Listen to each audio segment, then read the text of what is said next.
जिला जब बन गया तो वो एक सांस्कृतिक साहित्यिक केंद्र बनने लगा। शुरू में अंग्रेजी नाटकों का केंद्र था, बाद में फिर हिंदी साहित्यकार वहाँ आए। हमारे अपने दौर में, क्योंकि 50 साल से हम लोगों का नैनीताल से रिश्ता रहा है, कि गोविंद वल्लभ पंत जो मशहूर नाटककार, गोविंद वल्लभ पंत मुख्यमंत्री और गृह मंत्री नहीं, गोविंद वल्लभ पंत नाटककार, उपन्यासकार, कहानीकार और बहुत बड़े प्ले वर्कर, बहुत बढ़िया हारमोनियम बजाने वाले। लेकिन वो दोनों गोविंद वल्लभ पंत के नाम एक होने से बहुत जगह जो है ये यश जो है वो दाएं बाएं खिसकता हुआ आ गया। उसकी एक बड़ी इंटरेस्टिंग कहानी भी है, उसको सुना दूँ तो अच्छा लगेगा आपको, क्योंकि गंभीर हो रही ऑडियंस। वो ये हुआ कि गोविंद वल्लभ पंत जो हमारे मुख्यमंत्री थे और हमारे गृह मंत्री थे, बहुत बड़े फ्रीडम फाइटर थे, उनकी किताब जो गोविंद वल्लभ पंत जी ने लिखी थी, फॉरेस्ट प्रॉब्लम ऑफ कुमाऊं, उसकी शताब्दी पर के साल हमने बनाई। 1922 में वो किताब छपी थी, कुमाऊं की फॉरेस्ट प्रॉब्लम को वो बहुत अच्छे तरीके से इंगित करती है, क्योंकि वो फ्रीडम स्ट्रगल के और बेगार आंदोलन के और जंगलात आंदोलन के बहुत बड़े नेता थे। ये गोविंद वल्लभ पंत साहित्यकार हमको नैनीताल में बता रहे थे कि वो गोविंदा कहते थे उनको, कि गोविंदा जब साइमन कमीशन हुआ तो उन पर बहुत लाठी पड़ी, नेहरू और वहाँ पर थे, तो उनका सिर जो है ऐसे ही था, चलने में बहुत दिक्कत होती थी। तो उन्होंने कहा कि एक बार गोविंद वल्लभ पंत यानी कि गोविंद दाजू से किसी पत्रकार ने पूछा कि आप इतने व्यस्त राजनीति के रहे, फ्रीडम फाइटर रहे, उत्तर प्रदेश के प्रीमियर रहे, फिर मुख्यमंत्री रहे, फिर गृह मंत्री रहे, आपने इतनी किताबें कैसे लिखी? तो वो मजाक में ये कहते थे कि उनका सिर तो हर समय यूं ही हिलता था, क्योंकि वो यहाँ पर रखे था। उस दिन उनका सिर यूं हिला यानी कि वो ऐसा उसका इंटरप्रिटेशन कर दिया पत्रकार ने कि दो books were written by Govind Vallabh Pant the politician. ये पोस्ट बड़े सहज आदमी थे, उनके बेटे जीवन कहानीकार हैं, आगे IAS से रिटायर होकर हल्द्वानी में रहे। तो गोविंद वल्लभ पंत हमारे सबसे पुराने, सबसे बड़े साहित्यकारों में हैं। दो कुमाऊनी के बड़े प्रखर रचनाकार श्यामा चरण दत्त पंत, रामदत्त पंत कविराज का नैनीताल से घनिष्ठ पारा घर में भूत रूप उनकी जो मशहूर कविता है श्यामा चरण दत्त पंत की, कोई नए कभी शायद वो हमारे मठपाल जी उसको अपनी उसमें छापना की तैयारी कर रहे थे, पता नहीं छपा की नहीं। और भी बहुत रचनाएं थी, गीता का उन्होंने बहुत बढ़िया कुमाऊनी अनुवाद किया था श्यामा चरण दत्त पंत। श्यामा चरण दत्त पंत वो हस्ती थे जो सुनीतानंद पंत की कविताओं के पहले पाठक होते, करेक्शन करते। आप में से बहुतों को पता नहीं होगा, सुनीतानंद पंत का नाम साईं था घर में। उन्होंने कहा साईं तू ये तूने अच्छा नहीं लिख रखा है, तू के चक्कर में तू ये शब्द जो है वजनदार नहीं लाया, ऐसी बातें उनकी चलती थी। जिन लोगों ने श्यामा चरण दत्त पंत और उनके भाई कविराज को देखा है। फिर यमुना दत्त वैष्णव अशोक रिटायर होकर नैनीताल में आए। प्रेम सिंह नेगी हमारे नैनीताल की हस्ती थे। चंदन नेगी हमारे प्रोफेसर थे, वो वहाँ रहे, उन्होंने बहुत कहानी में योगदान दिया। उधर अगर जाएंगे तो जिस नैनीताल जिले में चले जाएंगे तो हल्द्वानी में बहुत सारे साहित्यकारों को रहने का मौका मिला। पत्रिकाएं अखबार छपे वहाँ से, संदेश सागर छपे, खबर संसार वहाँ से छपा। गोविंद वल्लभ पंत बाकी वर्षों में हल्द्वानी में भी रहे। हल्द्वानी में फिर बहुत सारे लोगों को रिटायरमेंट के बाद रहने का मौका मिला। सिरदा और गिरदा नैनीताल में भी थे, जो सिरदा बाद में हल्द्वानी में चले गए। पानू खोरिया रिटायर होने के बाद आए तो हल्द्वानी में आए। हल्द्वानी में और भी बहुत दिनेश पाठक वहाँ पर रहते हैं, ओम प्रकाश गंगोरा वहाँ पर रहते हैं, और भी बहुत सारे साहित्यकार होंगे, बहुत सारे नाम छूट भी जाएंगे।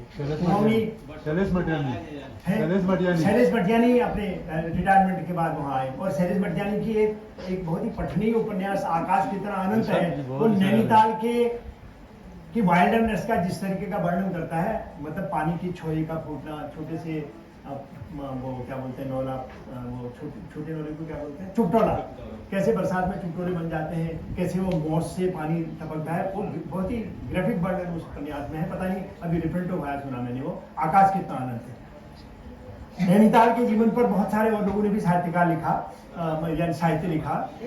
बटोई जी लगातार हेमचंद जोशी का, हाँ, नैनीताल में लगातार रहे, लेकिन उनसे पहले हेमचंद जोशी जी का बड़ा लंबा रिश्ता नैनीताल से रहा। वो भाषाविद थे, धर्मयुग के फाउंडर संपादक थे अपने भाई इलाचंद जोशी के साथ। और फिर वो विश्व वार्ता की भी कलकत्ता के संपादक रहे थे। उनकी थीसिस वहाँ थी। दयानंद आनंद तो नैनीताल में ही पैदा हुए। उनके पिताजी जब वो ढोडियाल से वहाँ आए तो उनके तीनों भाई वहीं पैदा हुए, वहीं से विकसित हुए। फिर नाटककारों का सिलसिला आ जाता है तो बृजमोहन शाह नैनीताल की हस्ती थे। Brajesh Lal Shah deputy director Damachauk division Nainital में रहे। डामाचौक डिवीजन के कितने लोग हैं, मैं उनके सबके नाम लूंगा तो बहुत समय उसमें चला जाएगा। गिरदा को आप जानते हैं, सिरदा को आप जानते हैं, गोपाल बाबू गोस्वामी को आप जानते हैं, मिश्रा जी को आप जानते हैं, उड़िंद भंवरा वाले ड्यूटी जी को आप लोग जानते हैं, ठीक, सुरेश पांडे जी को आप जानते हैं, और बहुत चंदन रेखागाड़ी, बहुत सारे इनमें से दिवंगत हो गए। ये सब डामा सौंदर्य की, तारादत्त सती, ये सांस्कृतिक हस्तियां जो थी, ये नैनीताल के कल्चरल लाइफ के की विविधता को बनाने वाले ये लोग थे। और भी बहुत सारे लोग इसमें, बहुत सारे टीचर, बहुत अच्छे लिटरेरी जिसको जीनियसेस थे नैनीताल के। नैनीताल जिले में फिर और लोग हुए, जैसे नैनीताल से जो लिखने बटरोही जी वाली जो पीढ़ी थी, उसमें देवेंद्र मेवाड़ी है, उसमें बटरोही है, उसमें अभी थोड़ी देर में आने वाले पुष्पेश पंत हैं। ये सब क्रैंक्स के सदस्य थे, आर स्टूडियो भी उसके सदस्य थे। देवेंद्र तो हुए, देवेंद्र तो उसके एक तरीके से शिखर पुरुष हुए। और उनके और सहयोगी थे, मिताली गांगुली थी जो चित्रकार थी, शहीद भाई थे जिनकी पिछले साल ही मृत्यु हुई, और बगल में ही उनका घर है। शहीद भाई भी हमारी यहाँ की विरासत थे।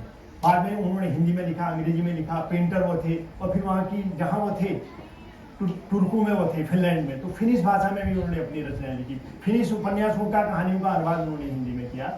ये भी हमारी दयानंद अनंत की कहानी बात मैंने बताई। फिर गढ़वाल के, पौड़ी गढ़वाल से कहाँ कहाँ भगे हुए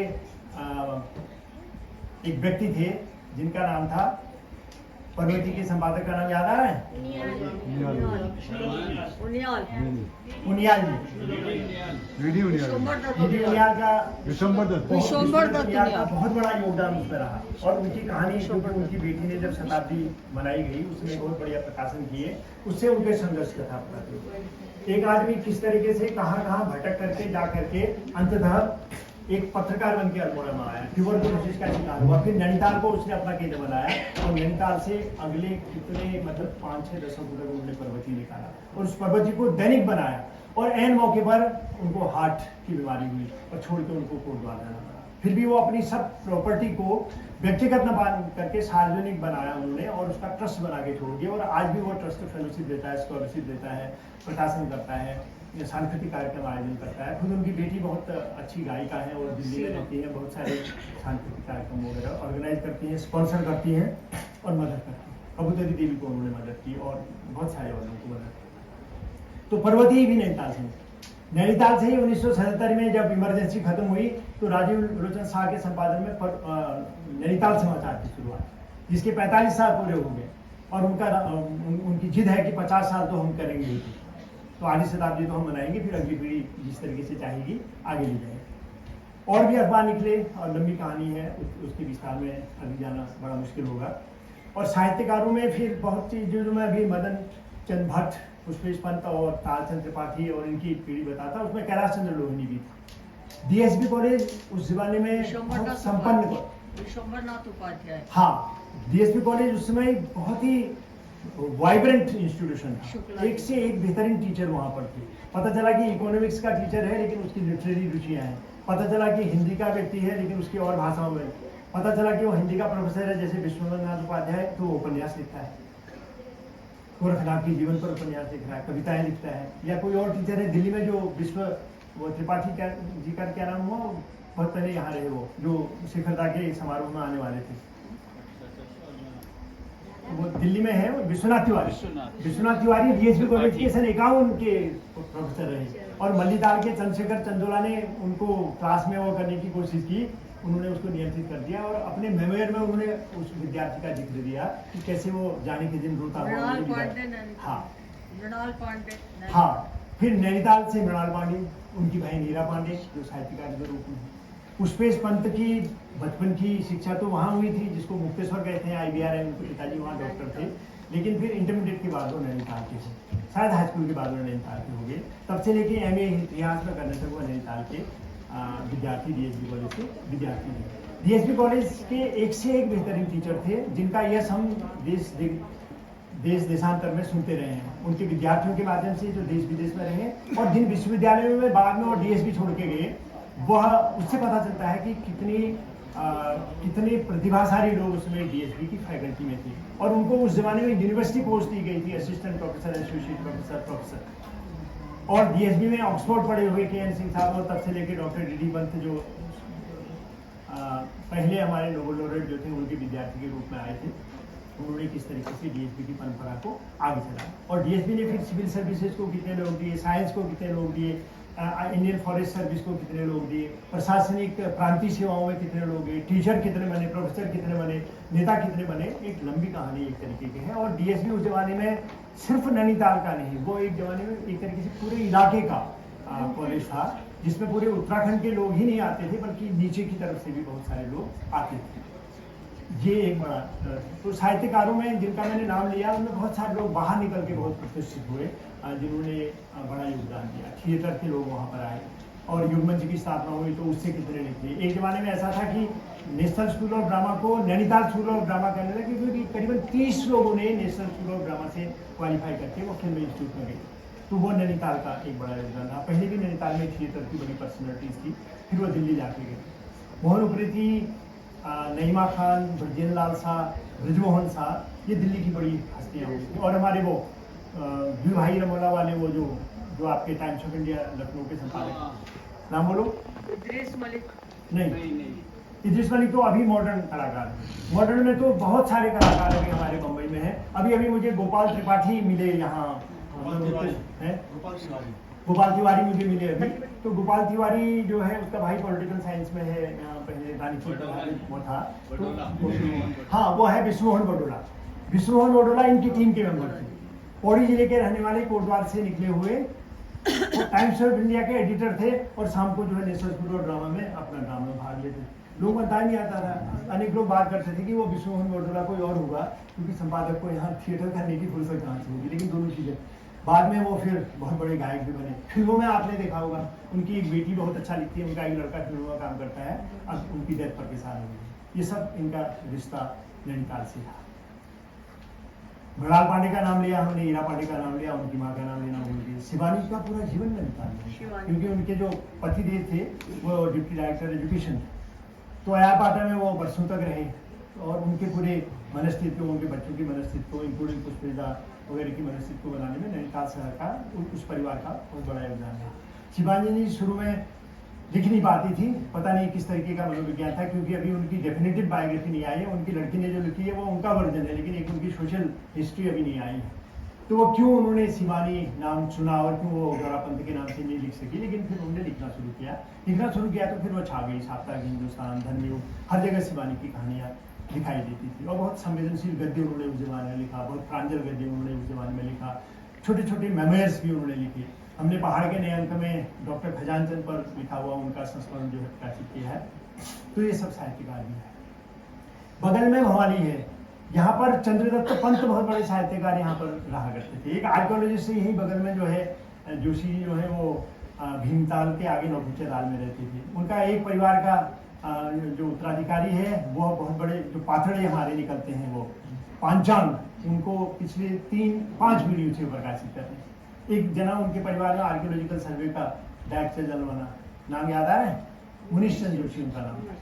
ललित मोहन जोशी जो बीबीसी लंदन में रहे वो बगल के गांव में रहते थे। बगल में आपने मुलाकात की होगी यशोधर मठपाल से। पिछले करीबन 30 साल से यशोधर मठपाल हमारे इसी इलाके की हस्ती बन गए हैं। उन्होंने पुरातत्व के क्षेत्र में, रॉक सेंटर के क्षेत्र में, ललित साहित्य के क्षेत्र में बहुत बड़ा योगदान दिया है। इतनी बड़ी अशुद्धता के बाद भी एक इतना बड़ा म्यूजियम अपने संसाधनों से उन्होंने खड़ा किया है। चंद्रदत्त पंत के बहुत सारे उपन्यास हैं।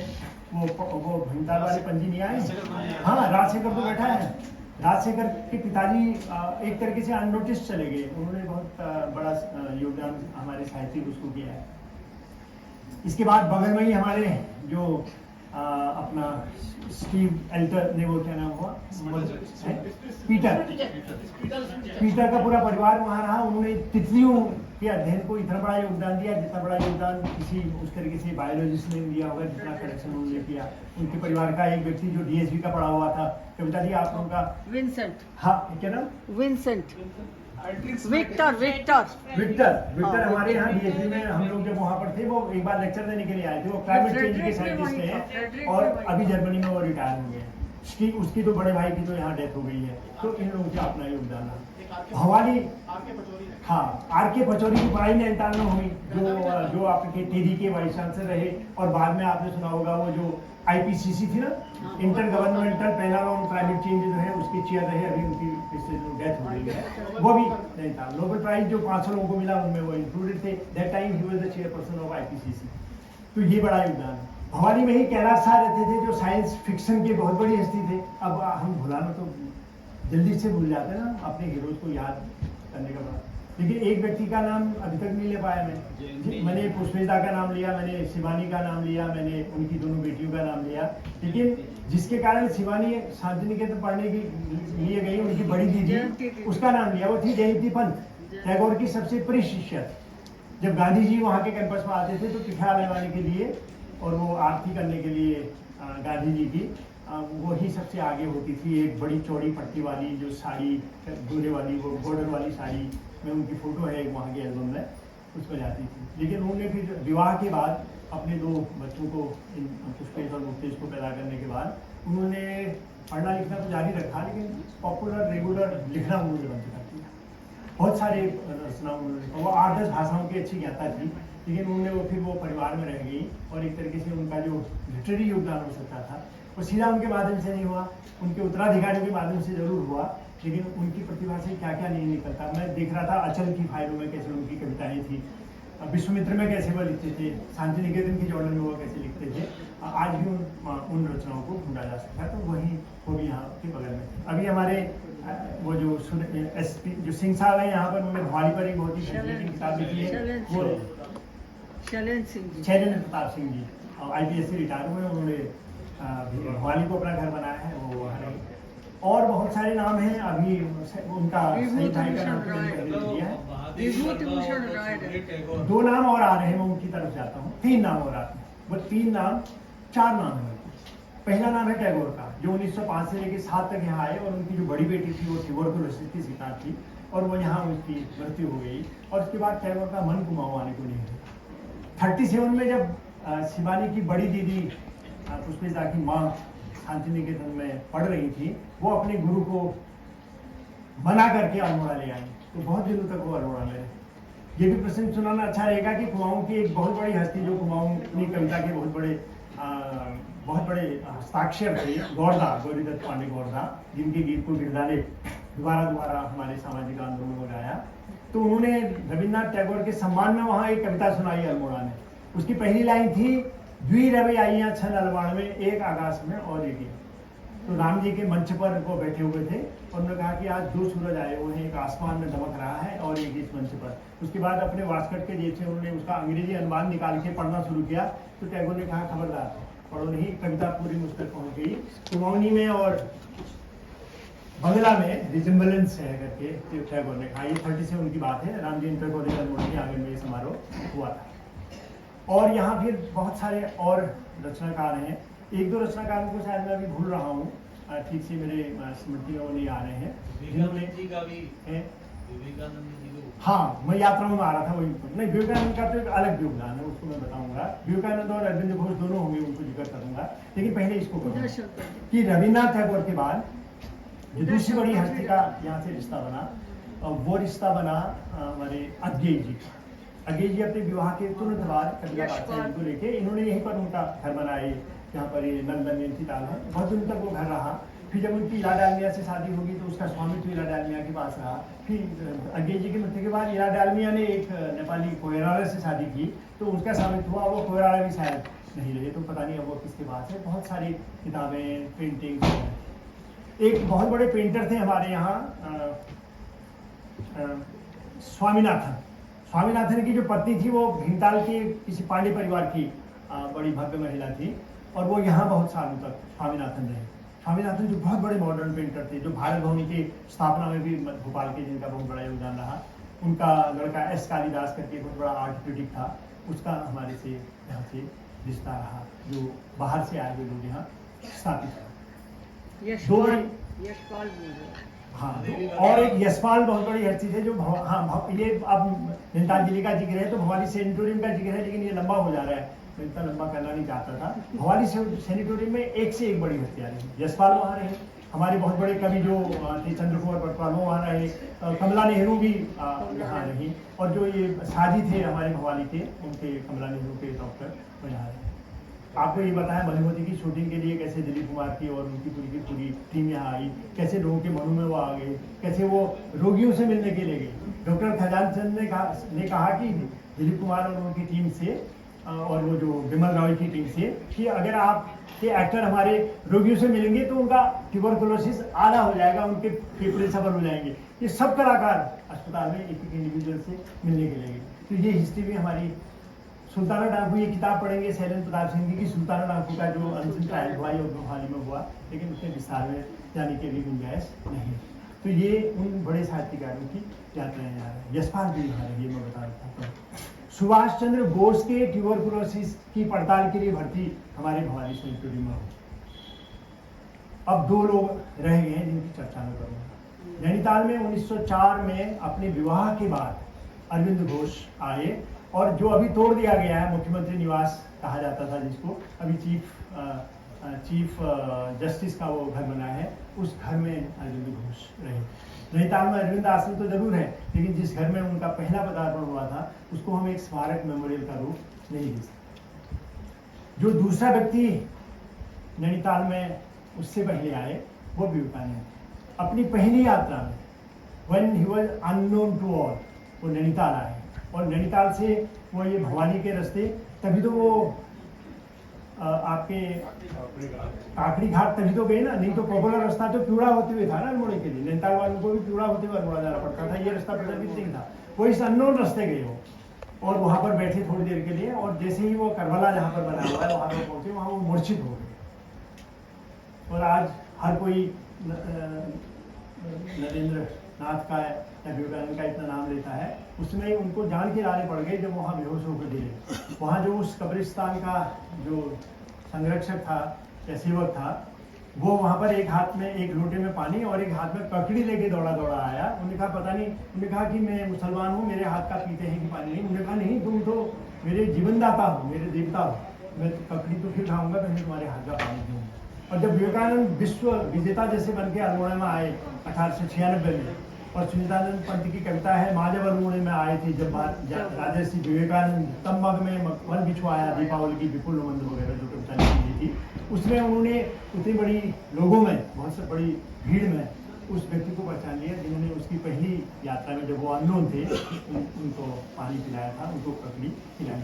तो विवेकानंद का भी नैनीताल से रिश्ता रहा है। और भी बहुत हस्तियां नैनीताल को लेके, चंद्रगुप्त विद्यालंकार है, राहुल संकरतायन का नैनीताल से बड़ा रिश्ता है। राहुल संकरतायन की किताबें पढ़ेंगे तो नैनीताल की लाइब्रेरी में जो साझी लाइब्रेरी में हुआ करते थे, तो उनकी तारीफ के फुल उन्होंने एक तरीके से मांगे।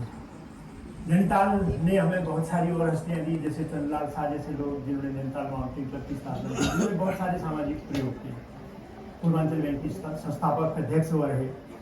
नैनीताल में हमें फ्रीडम फाइटर एक से एक मिलते हैं। आप मोहनलाल साहजी को देख लीजिए, आप श्यामलाल वर्मा को देख लीजिए। श्यामलाल वर्मा की माँ भी गिरफ्तार थी, श्यामलाल वर्मा और उनके भाई भी गिरफ्तार थे। 4 महीने तक अंडरग्राउंड रहे, उसके बाद वो अरेस्ट हुए। नैनीताल में प्रताप भैया जैसे व्यक्ति को जिन्होंने सामाजिक स्तर पर इतना बड़ा योगदान दिया, शिक्षा के क्षेत्र में, और कितने ही और जाने अनजाने हीरोज और हीरोइन हैं। IBRI का जिक्र और पटवारा का जिक्र हो गया पहले। हाँ, तो उसके अलावा बहुत संस्थाएं हुई दिल में। हमारे यहाँ पंतनगर यूनिवर्सिटी जो पहली हमारी एग्रीकल्चर यूनिवर्सिटी, उसको हमारे जिले में हमारे क्षेत्र में आने का मौका मिला। फिर इंडस्ट्रीज आई, मैंने क्योंकि इतने विस्तार में जाने की गुंजाइश नहीं है। जिम कॉर्पोरेट पार्क हमारे से आया, इसी तरीके से और इलाके आए। तो ये पूरी कहानी थी। सबसे अंत में बच्चों के लिए 2 ही बात मैं और करना चाहता हूँ कि किताबें हमारे मनुष्य होने की सबसे बड़ी पहचान है। लेकिन किताबें के बारे में एक चीज जरूरी है कि खाना पर्याप्त नहीं है। आपको ये जानना चाहिए कि आप कौन सा खाना खा रहे हैं। आप सिर्फ स्वाद वाला खाना खा रहे हैं या ऐसा खाना खा रहे हैं जो पौष्टिकता लिए हुआ है, जो आपके शरीर को स्थापित करे, टिकाऊ करे, रोग के खिलाफ। ऐसे कलयुग में, ऐसे घनघोर वायरसेस के ज़माने में आपको रजिस्ट करना सिखा सके, ये जरूरी है खाने के साथ। और किताबों के साथ भी अनिवार्य है आप किस तरह की किताबें पढ़ रहे हैं, जो आपको मनुष्य बना रही हैं या मनुष्य से कमतर बनाती हैं। इसलिए किताबों के चयन में बहुत बड़ी दृष्टि की जरूरत है, और बच्चे अगर उसको तय कर लेते हैं तो ये आगे का रास्ता बनाते हैं। और किताबें हमारी सबसे बड़ा हथियार होती हैं, यानी कि सबसे बड़ा परिवर्तन का कारक होती हैं। किताबें हमें पंख देती हैं, किताबें हमें क्रिटिकल बनाती हैं, किताबें हमें बार बार इस बात के लिए विवश करती हैं कि हम मनुष्य हैं और मनुष्य के रूप में अपनी उस पहचान को हमने कायम रखना है। चाहे पूरा समाज उसके प्रतिपक्ष में क्यों चला जाए। मैं पुनः एक बार ग्राफिक टेरा हिल यूनिवर्सिटी में आयोजित इस किताब प्रोजेक्ट के आयोजकों को, क्रिएटिव उत्तराखंड को और वीर पहाड़ को, हेम और उसकी पूरी टीम को बहुत बधाई देता हूँ और आप सबको भी बधाई देता हूँ जो अपना समय निकाल करके ऐसी जगहों पर हिस्सेदारी करते हैं, ताकि हमारी युवा पीढ़ी ज़्यादा से ज़्यादा इसके प्रति आकर्षित हो और जो किताबों की विविधता के माध्यम से जो हमारा पूरा व्यक्तित्व बनता है उसको समझने में आप लोग एक तरीके से प्रत्यक्ष या अप्रत्यक्ष योगदान देते हैं। आप सबका बहुत बहुत आभार।